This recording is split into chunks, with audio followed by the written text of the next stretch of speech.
Hello everyone, and welcome back to the Fluctus channel.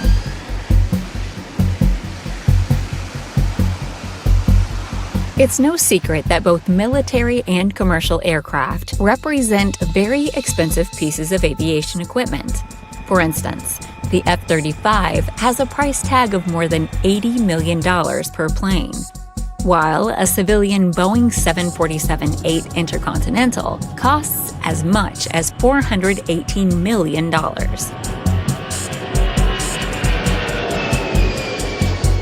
Clearly, if even one of these aircraft were to be damaged or destroyed, it would represent a huge loss to either the taxpayers or the airline. Now imagine losing an entire hangar of aircraft. In today's feature, we will explore some of the steps private and government organizations are taking to protect their airborne investments from potentially catastrophic fires.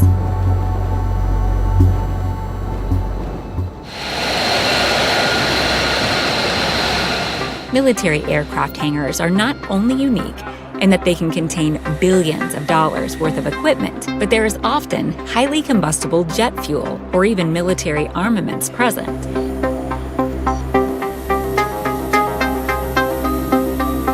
This can make even small fires a serious safety hazard. Unfortunately, planes also have large bodies and wings, which create barriers to traditional fire suppression techniques by blocking any water released from the ceiling.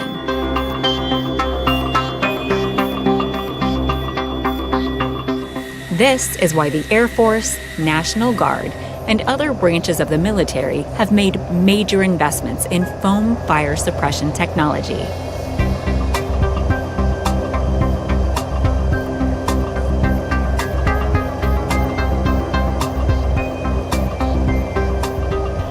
These specialized foam systems are usually custom designed to fit each specific hangar space. This ensures that they can quickly put out fires while making allotments for unique barriers or equipment. Rather than using water alone, these systems use a special extinguishing agent that foams upon contact with any surface.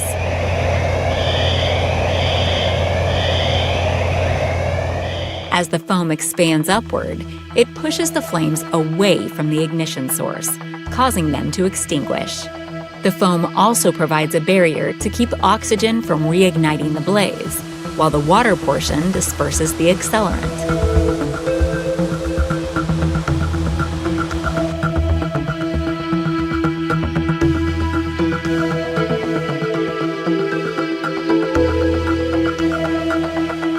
Though foam fire suppression systems are designed quite similarly to a traditional sprinkler system, their function is very different. Upon activation, the stored water is pushed through a network of pipes. Here, the water is mixed with the foaming agent at the last possible second before discharge.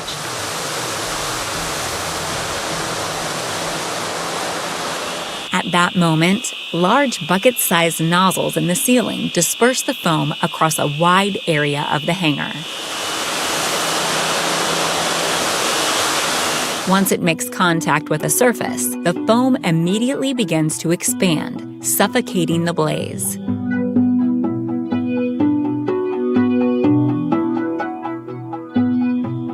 In one NASA test, the 4802 high foam expansion system covered 90% of the floor in 60 seconds and reached 3 feet in depth in under 2 minutes.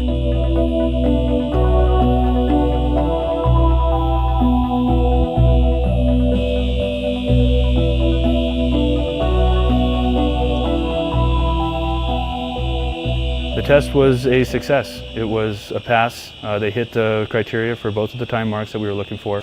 The high expansion foam system, it would be for a fairly rare scenario, some sort of large fuel leak from an aircraft and it igniting in fire.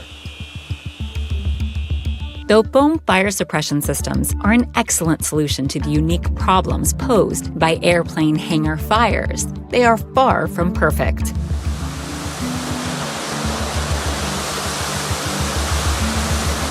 Their primary issue is how often these systems are accidentally discharged due to human error or computer glitches.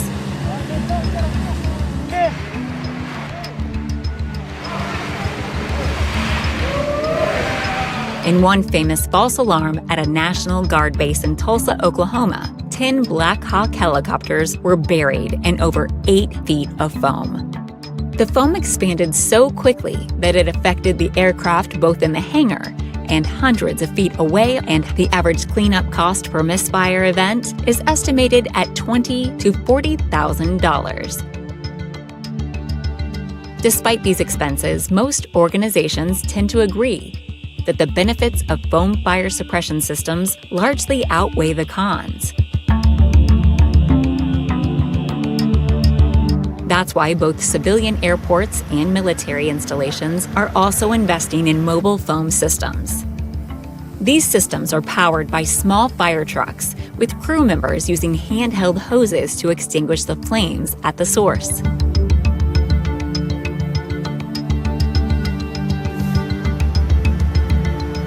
Indeed, the FAA requires all airports, both private and public, to have aircraft rescue and firefighting services on hand.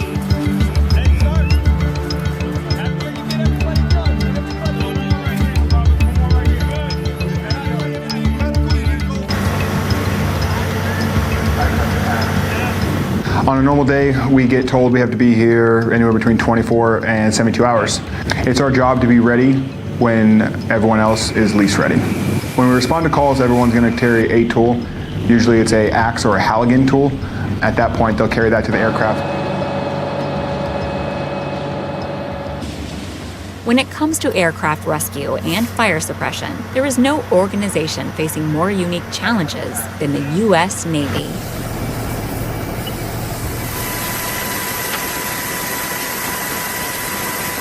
Not only are aircraft carriers completely isolated from any potential assistance, but an out-of-control fire could mean the loss of thousands of lives and billions of dollars in equipment.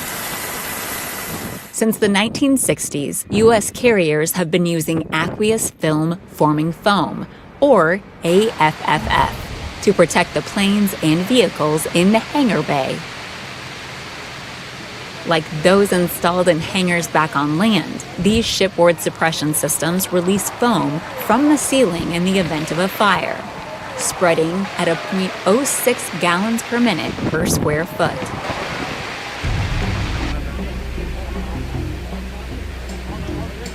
Carriers also use a system known as HSSE, or Health, Safety, Security, and Environment, in order to maximize protection for both personnel and equipment.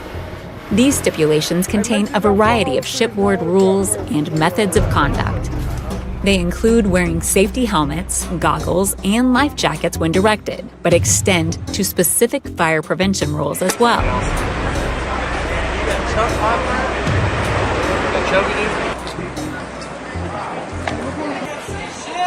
This includes ensuring that all personnel is aware of where fire suppression systems are and how they operate. Keep stepping! Hey, keep stepping! Fire drills for both the cabin and deck are common aboard ships in order to ensure everyone is briefed on the proper procedures.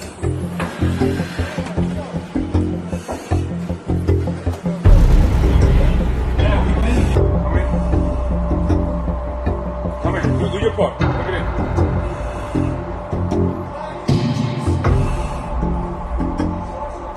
There's no mistaking the fact that foam has become the new water when it comes to hangar fire suppressions.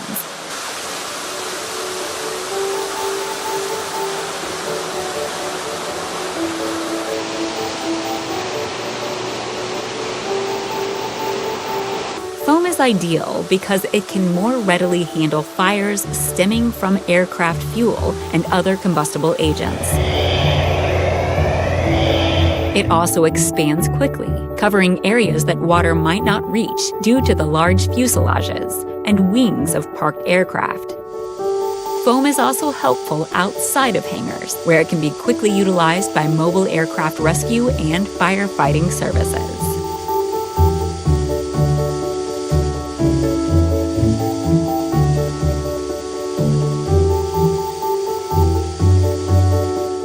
That's the end of this video. I hope you enjoyed it. Make sure to subscribe to this channel so you don't miss any of our new content. See you next time.